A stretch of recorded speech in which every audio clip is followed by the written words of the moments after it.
The Count of Monte Cristo is a long novel written by French writer Alexandre Dumas in 1844, and is regarded as one of the masterpieces of French Romantic literature in the 19th century. The novel is based on the Count of Monte Cristo's story of punishing evil for good and revenge as the central thread of the development of the story, the main plot ups and downs, twists and turns, from which a number of secondary plot.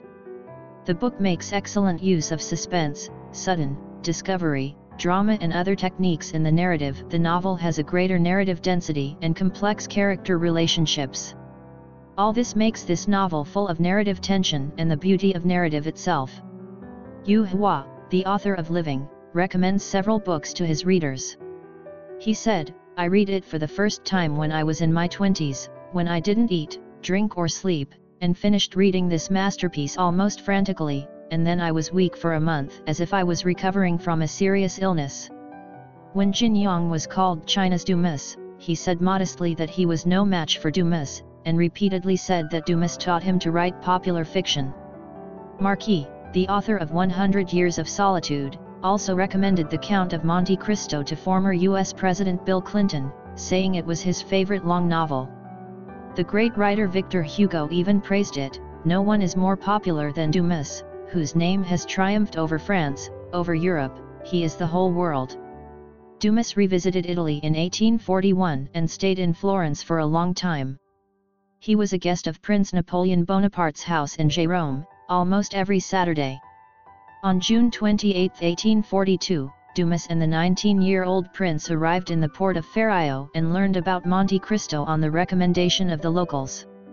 In 1843, after returning to Paris, Dumas was persuaded by his publisher to write a contemporary novel set in Paris, with the Count of Monte Cristo as the main character.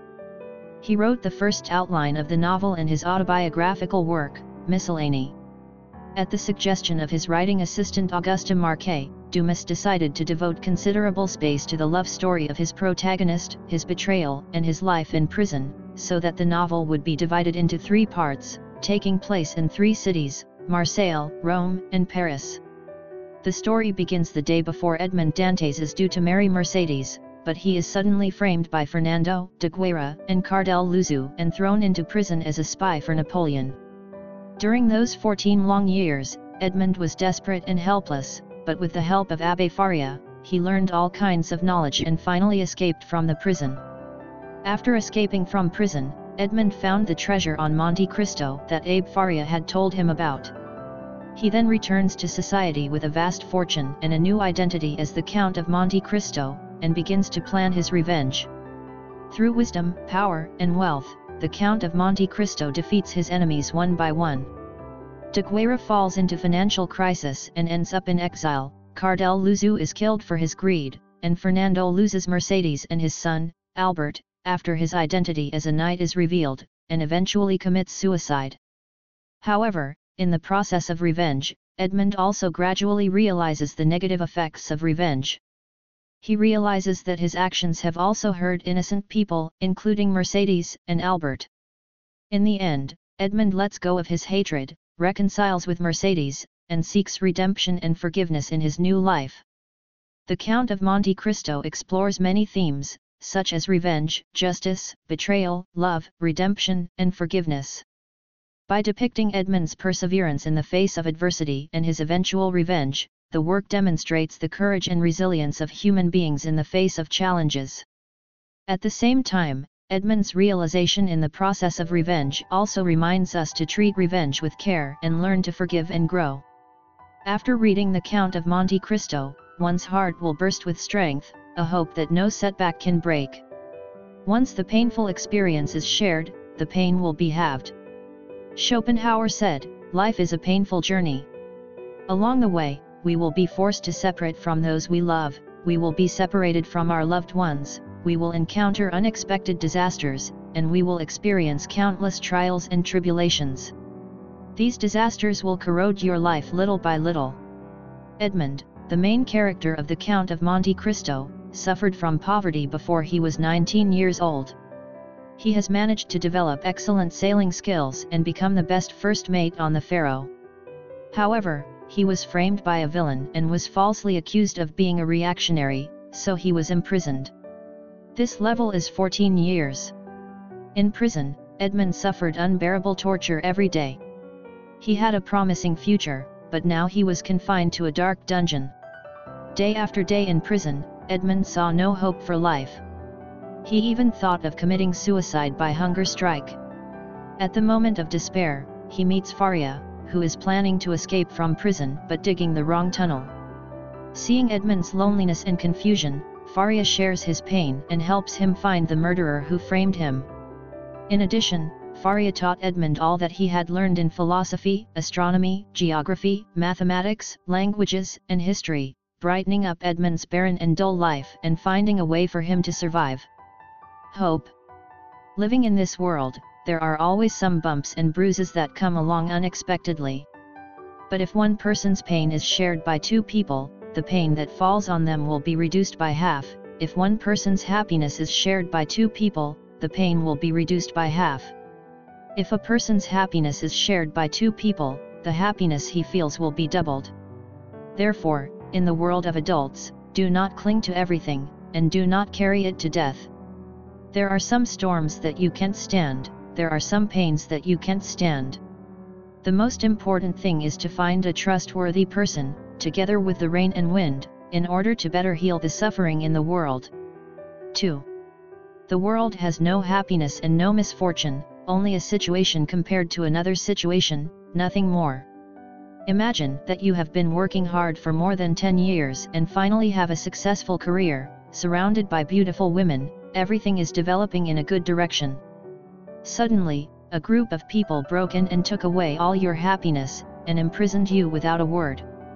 You must be feeling extreme panic and pain. This is exactly what happened to Edmund. But these experiences were nothing compared to the loneliness, helplessness, and despair he felt in prison. When Edmund was not in prison, the thought of vagrants, robbers, and murderers colluding with each other terrified him. After a few years in the dungeon, he wished he could stay in a cell with these people so that at least he had someone to talk to. He even felt that those prisoners in ragged clothes and leg shackles were happier than he was. Because of the company, you can go outside during the day to breathe fresh air and look up at the blue sky and white clouds. And these are the simplest requirements, for Edmund, are extravagant. I heard a saying, no poverty, there is no wealth, no pain, there is no happiness. A lot of happiness in the world can only be revealed through comparison. Like Edmund, before he was imprisoned, his greatest wish was to become a captain and marry the girl he loved. But after prison, if there is a person can talk to him every day, he is willing to pay everything to exchange. In this world, there are thousands of people, and there are thousands of situations. Some live in high buildings, some in deep ditches, some in splendor, and some covered in rust. Happiness is only a comparison of one situation with another. But no matter what the situation is, those who are able to keep their hearts, not to complain, and not to lose their ambition will definitely know their own suffering, keep their happiness, and have the purest happiness in this world. God gives man limited power, but gives him unlimited desire. Aristotle once said, "A slave is a man whose desires triumph over his reason." If a man refuses to control his desires, he will eventually become a slave to life. Edmund had a friend, Dagla, and they worked together on the Pharaoh. Due to the unfortunate death of the old captain, Mr. Morel, the owner of the ship, intends to let Edmund succeed as captain, which makes Dagla very jealous. This makes Dagla jealous. Dagla first finds Mr. Morel and stirs up trouble in front of him, saying all kinds of bad things about Edmund. But Mr. Morel knows Edmund's character very well, and he is unmoved. Seeing that one plan has failed, Dagla devises another plan.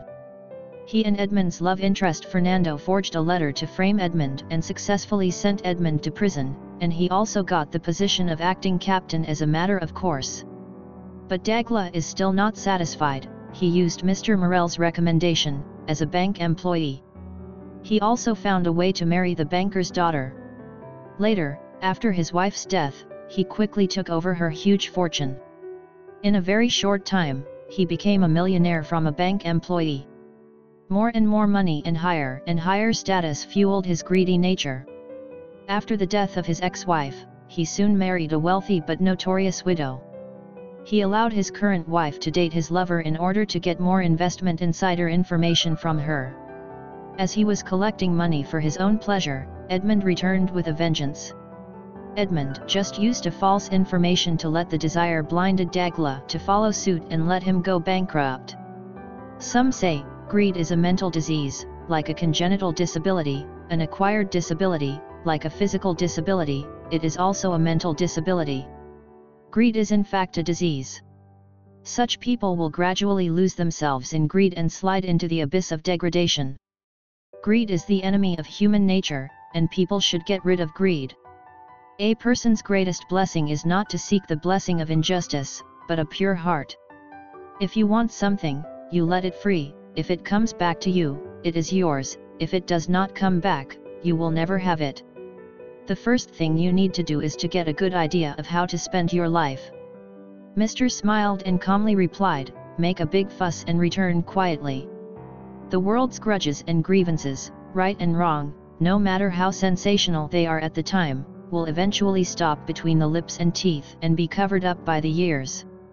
What's more, the human heart is only the size of a fist. How can it contain so much reluctance and persistence? If you can't hold the sand, it's better to lift it up. The same is true for people. If you can't hold on to something, you have to learn to quietly let it go. In the Count of Monte Cristo, the most regrettable thing is the love between Edmund and Mercedes. They knew and loved each other, and were the perfect lovers. However, after 14 years of Edmund's unjust imprisonment, everything has changed forever. After waiting for 18 months for Edmund to be taken away, she desperately married her childhood friend Fernando and gave birth to a son for him. After Edmund is released from prison, he hears of his father's tragic death and his lover's marriage to his enemy, and his mind is filled with revenge. The love they once held dear has long been shattered by the erosion of time. Years later, the two meet again, but still have feelings for each other. But they both know that everything before has been different from each other for a long time, so they tacitly agreed not to continue to entangle. The two of them are still in love with each other. In the process of revenge, Edmund also found a woman who could redeem his soul, Heidi, and gained an intimate love. In this world, there is a kind of longing, called the passing of the years. Things have come to this point, the storm is changing. Instead of stalking, why not let each other live? The actual fact is that you will be able to get a lot more than just a few of these. There are too many things in life that we can't control. As the saying goes, what is lost is the landscape, what is left is life. There are countless gains and losses at times of sinking and floating. At any time, it is better to give up wisely than to hold on blindly. 5. Wisdom is contained in waiting and hoping. At the end of the novel, Edmund and Hedda go away. Before leaving, he leaves a letter to the people he knows. At the end of the letter, he writes, "The wisdom of man is contained in these 5 words, wait and hope." These words were his best encouragement to his friends and the driving force that supported him to keep moving forward. Edmund was only 19 years old when he was thrown into the dungeon. He was a spirited young man who was about to get engaged to the girl he loved. When he escaped, he had become a calm and wise middle-aged man. 14 years, huge changes, he has long learned to wait. In prison, he learned knowledge and wisdom from Father Faria and gradually regained hope in life. During this time, he has been patiently studying the escape route with the priest, making adequate preparations for the escape, so that he finally succeeded in escaping. Only after he escaped did he discover that the people who had set him up were all in high places and in the ascendant. Although he was resentful, he was not eager to take revenge. Instead, he spent another 10 years traveling around the world, making friends, and finding out the details of each enemy. Then he slowly laid out a well-thought-out trap and, at the last minute, struck down all those who had set him up. From Edmund's experience of revenge, we can clearly understand that a person's success depends not only on external factors, but more importantly, on inner persistence and hope. In the darkness of the moon, hope is a good thing, perhaps the best thing on earth, and good things never die. In the face of life's difficulties, as long as there is hope in your heart, life will have a chance. If you are suffering at this moment, have a glimmer of light in your heart and silently build up your strength. You must believe that the bitter years you have survived will eventually lead you to a broader tomorrow. Someone once asked why the Count of Monte Cristo is still popular all over the world after more than 100 years. I think it is because it has accompanied countless people through those dark and difficult days of their lives, and has given hope and light to everyone who has been abandoned by life.